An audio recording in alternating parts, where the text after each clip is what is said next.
My dear students, I am Anil Kumar Singh from SDSP Raya Girls Intermediate College, सिसोटा। जैसा कि हम लोग 3 chapter section B में पढ़ चुके हैं। पहला पार्ट्स ऑफ सेंटेंस, दूसरा काइंड्स ऑफ सेंटेंसेज, तीसरा वर्ब्स। आज हम लोग चौथा चैप्टर जो पढ़ने जा रहे हैं, लेसन 4 प्राइमरी एक्सिलरी। अब एक्सिलरी वर्ब क्या होता है? Axillary verb is a helping verb. A verb that helps the main verb is called helping verb and auxiliary verb. वह क्रिया जो मुख्य क्रिया को मदद करती है उसे हम हेल्पिंग वर्ब कहते हैं, सहायक क्रिया कहते हैं, या auxiliary verb उसको भी सहायक क्रिया बोला जाता है। जब वाक्य में 2 क्रियाएं आती हैं तो एक क्रिया सहायक क्रिया होती है और दूसरी क्रिया जो है मुख्य क्रिया होती है। जैसे मान लो कि आई एम हेल्पिंग यू, मैं आप लोगों को मदद कर रहा हूँ, तो एम क्या हो गया? हेल्पिंग एक्सिलरी वर्ब हो गया, और हेल्पिंग क्या हो गया? मेन वर्ब हो गया। तो कहने का मतलब कि अब प्राइमरी एक्सिलरी 3 होते हैं। अब एक तरह से देखा जाए काइंड्स ऑफ प्राइमरी एक्सिलरी।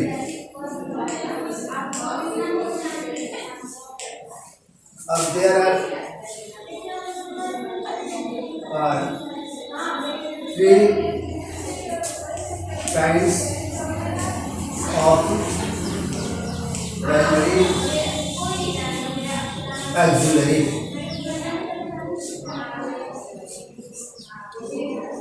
ये 3 होते हैं। पहला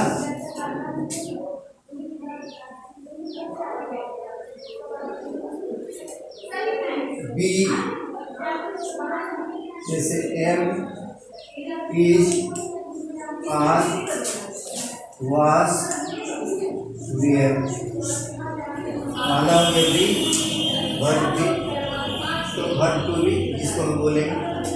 और दूसरा हो गया है,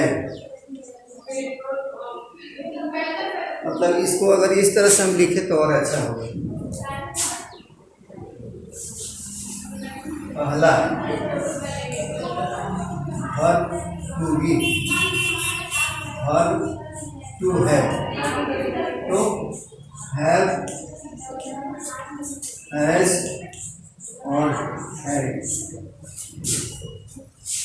एक दूसरा हो गया। थर्ड हो गया verb to do, do, does और डी। अब इस सब का यूज हम लोग टेंस में भी जानते हैं कि ये सब कंटिन्यूअस में आता है, और ये सब परफेक्ट में आता है, प्रेजेंट परफेक्ट, पास्ट परफेक्ट में। ये सब आपको आता है प्रेजेंट इंडिफिनिट और पास्ट इंडिफिनिट में। जैसे आई एम टीचिंग यू, मैं आप लोगों को पढ़ा रहा हूँ। He is going to school, वह स्कूल जा रहा था। एम या एक्सिलरी वर्ब हुआ, इज एक्सिलरी वर्ब हुआ। They are writing a letter, वे लोग पत्र लिख रहे हैं, तो यहाँ पर आर हेल्पिंग वर्ब हो गया, राइटिंग क्या हो गया? मेन वर्ब हो गया। She was watching TV at home, वो घर पर टीवी देख रही है, तो वाच क्या हो गया? हेल्पिंग वर्ब हो गया। और वाचिंग क्या हो गया? आपको मेन वर्ब हो गया। We were asking questions in the class, हम लोग कक्षा में प्रश्न पूछ रहे थे, तो वर्ब क्या हो गया? हेल्पिंग वर्ब हो गया। आस्किंग क्या हो गया? मेन वर्ब हो गया। इसी तरह से ही they have done their work, वे लोग अपना काम किए हैं, तो हैव क्या हो गया? एक्सिलरी वर्ब हो गया। और डन क्या हो गया? आपको मेन वर्ब हो गया। तो इस तरह से हम लोग टेंस में भी पढ़ चुके हैं। जैसे मान लो कि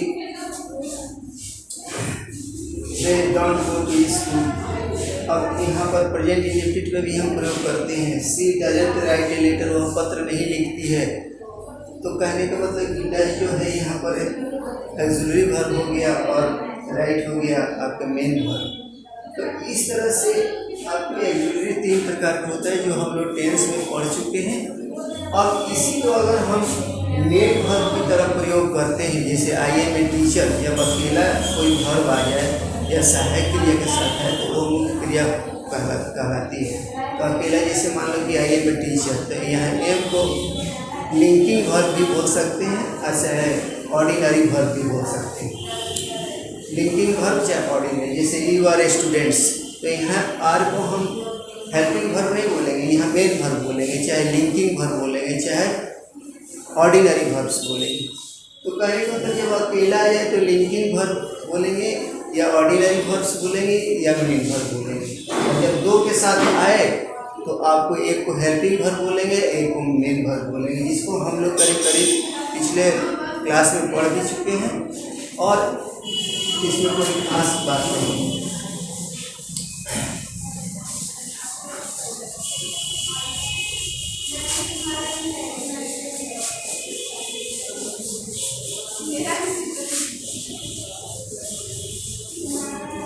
अब इसमें क्वेश्चन दिया गया है, तो इसमें इस चैप्टर से बोर्ड में क्वेश्चन नहीं आता है, लेकिन क्लास में बनाने के लिए कुछ क्वेश्चन दिया गया है जिसको आप लोग घर पर जरूर बनाइएगा। हम एक आध क्वेश्चन आप लोग बताए। Exercise 1, fill in the blanks with the correct form of the auxiliary verb given in the brackets in the following sentences.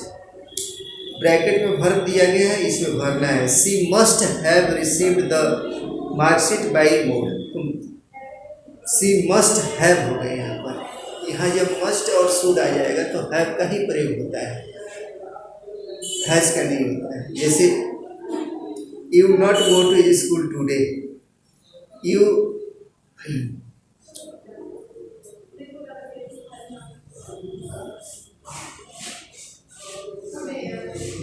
you did not go to school today, ये हो जाएगा।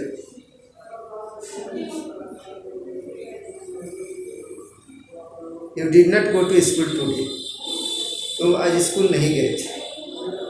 फिर तीसरा क्वेश्चन नंबर दिया है, इज डज हैज दिया है। He not work hard now it is. अब he does not work hard now it is, does होगा। ही डज नॉट वर्क, आजकल कठिन परिश्रम नहीं करता है। Shyam not beat his sister. अब इज दिया है, डू दिया है, डिड दिया है, तो Shyam did not beat his sister. इस तरह से the milkman or has have दिया है, तो the milkman has not come, दूध वाला नहीं आया, तो हैज हो गया। तो इस तरह से 5 क्वेश्चन मैं बताया, आप लोग और पढ़ लीजिएगा। अब जैसे मान लीजिए कि use correct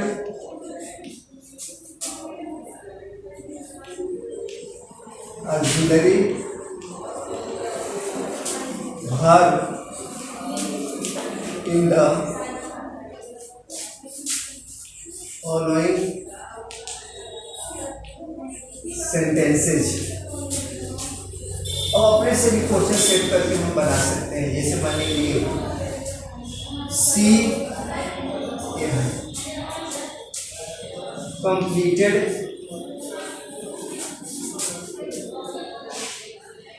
completed her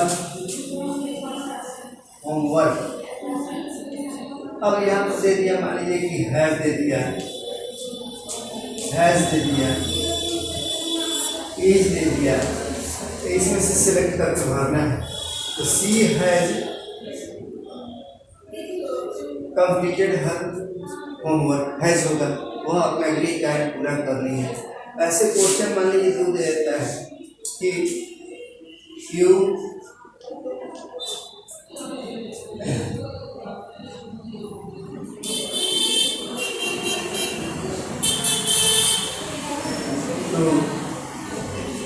school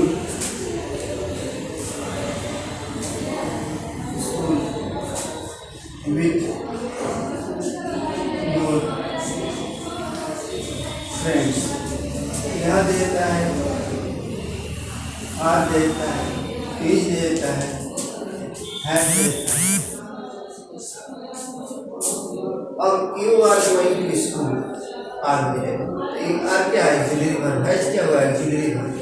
you are going to school with your friends. ऐसे करके हम जो 9th क्लास में 10th चैप्टर पढ़े हैं उसमें हम लोग को हेल्पिंग और ऑक्सिलरी वर्ब और मेन वर्ब सबका यूज हम लोग सीखे, कोई प्रॉब्लम नहीं है इस चैप्टर में। अब आपका जैसे मान लीजिए देता है कि he should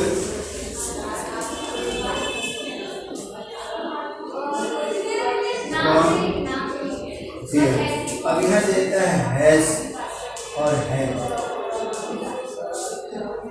अब यहाँ पर he should have gone there, उसको वहाँ जाना चाहिए था।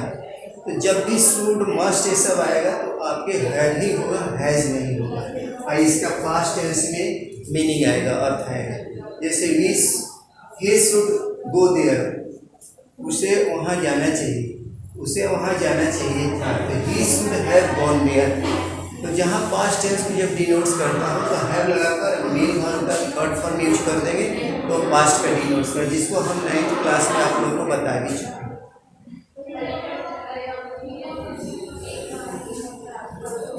यहाँ तक हुआ।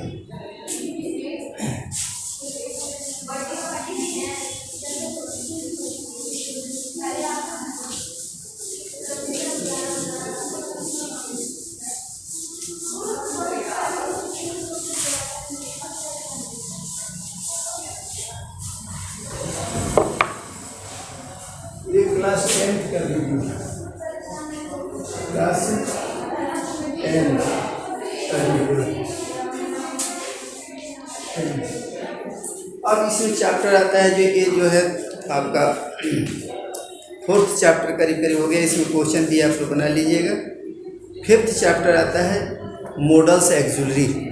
अब मॉडल्स एक्सुलरी के बारे में भी हम लोग पढ़ चुके हैं कि there are 13 modals verb, 13 modals verb होते हैं। जैसे आपका कैन हुआ, कुड हुआ, शुड हुआ, मस्ट हुआ, नीड हुआ, डेयर हुआ,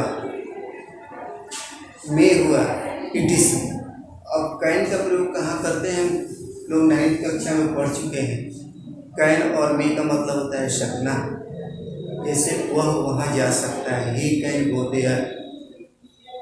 ट्रेन आ सकती है, द ट्रेन में कम। तो कहने का मतलब कि जब सर्टेनिटी और निश्चितता हो तो कैन का प्रयोग कीजिए, जब संभावना हो मतलब तो हम मे का प्रयोग कीजिए। जैसे बारिश हो सकती है, इट मे बी रेन, संभावना है बारिश होने का। अच्छा, जैसे I can do this work, मैं यह काम कर सकता हूँ। जब कैपेबिलिटी का बोध कराना हो तो कैन का प्रयोग कर सके। आज मैं पूरा आप लोगों को इस मॉडल्स चैप्टर के बारे में पढ़ा रहा हूँ। जैसे आप लोग प्रश्न पूछ सकते हो, यू कैन आस्क क्वेश्चंस।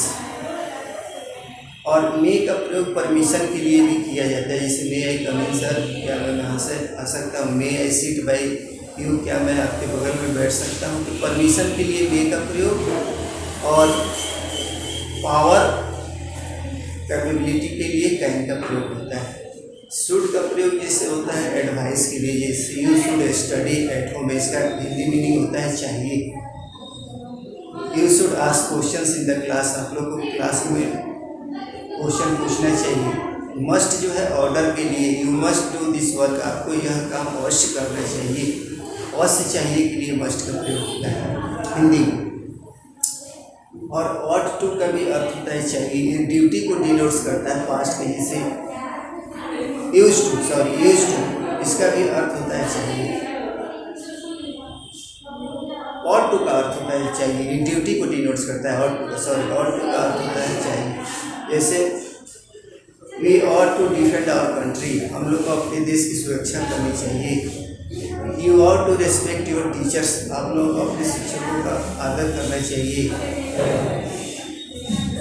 और use to denotes past habit, use to जो है बीते हुए समय की आदत को दर्शाता है। जैसे he use to go to school, वह स्कूल जाया करता था।